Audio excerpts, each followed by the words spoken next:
તો આજના વિડીયો આપણે શીખીશું કોમ્પ્યુટરનો પરિચય. તો તમને પરિચય ઘણો બધો શીખડાવતા હોય છે કે આપણે કેવી રીતના આપણે કોમ્પ્યુટર શીખવું. તમને સૌથી પહેલાં શટડાઉન સાઇન આઉટ તમને શીખડાવે છે. પછી તમને એમાં ટેક્સ શીખડાવે છે, ટેક્સ નોટ શીખડાવે ને પછી તમારે પેઇન્ટિંગ શીખડાવે છે. સૌથી પહેલાં પેઇન્ટિંગથી ચાલુ થાય છે. પછી તમને એમાં શીખડાવે છે ટેક્સ નોટ, ટેક્સ આવે છે આપણી નોર્મલ એ શીખડાવે છે. પછી તેમાં જ તમને પછી ધીરે ધીરે કરીને વર્લ્ડ શીખડાવે છે. વર્લ્ડ જે ટેક્સ જે અલગ ટાઈપનું ટેક્સ આવે છે એ પછી તમને એક્સેલ સુધી લઈ જાય છે. પછી 9મા ધોરણમાં થોડુંક અલગ છે. આમાં ઇનપુટ, પ્રોસેસ, આઉટપુટ ને બધું આમાં લાક્ષણિકતા બધું કહીએ છે. ચાલો આપણે લગાતાર જોતા રહીએ. તો આપણે ઝૂમ કરી લઈએ. તો સૌથી પહેલાં આપણા ચેપ્ટરનું નામ છે કોમ્પ્યુટરનો પરિચય, બરાબર છે. તો આપણે શીખીએ. ચાલો.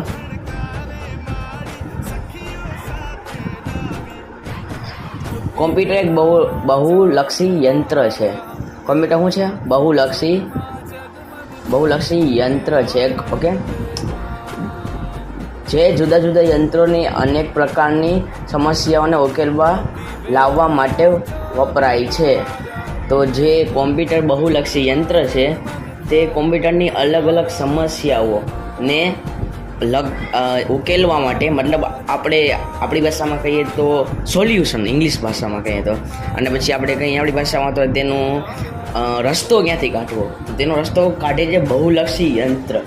તે જુદા જુદા પ્રકારના ક્ષેત્રો હોય છે તેનું આપણે ખબર નથી પડતી, તેનું આપણે કાઢે છે બહુલક્ષી યંત્ર. ઓકે, પછી આ કોમ્પ્યુટરના ઉપયોગી આપણે જે રીતે જીવીએ છીએ, કાર્ય કરીએ છીએ તે પ્રત્યાંત કરીએ છીએ. ઓકે, તો કહે છે કે ઉપયોગી આપણે જે રીતે કરીએ છીએ તે જીવન જીવીએ છીએ.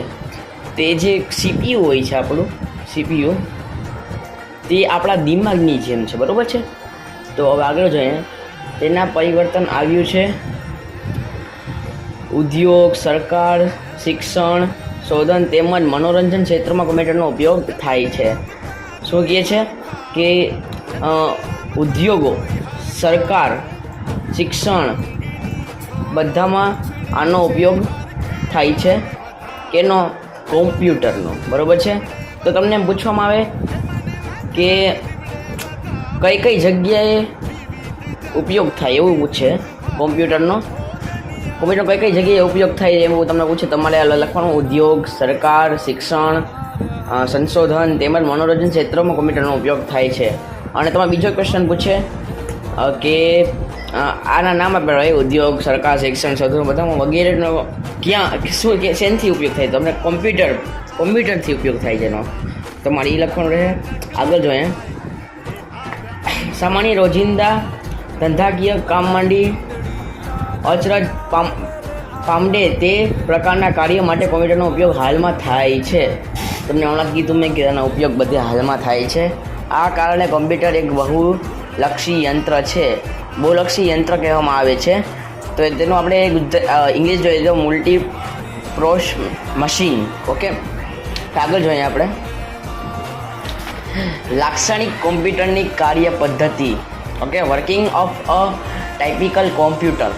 જે રીતે કેલ્ક્યુલેટર ગણતરી કરે છે, ડ્રાઈવર ગાડી ચલાવે છે અને ચિત્ર દોરે છે, તે જ રીતે કોમ્પ્યુટર ગણતરી કાર્ય કરે છે.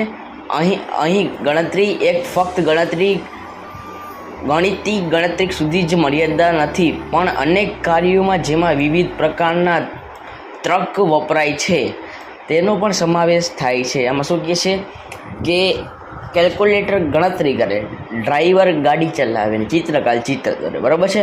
તો કોમ્પ્યુટર ગણતરીનું એક કાર્ય છે, તે પણ ચિત્ર દોરી શકે છે. ઓકે, તો આગળ જોઈએ આપણે. કોઈ પણ કાર્ય ટાસ્ક ઉકેલવા માટે આપણે પદ્ધતિ માર્ગદર્શક તૈયાર કરવાની હોય છે.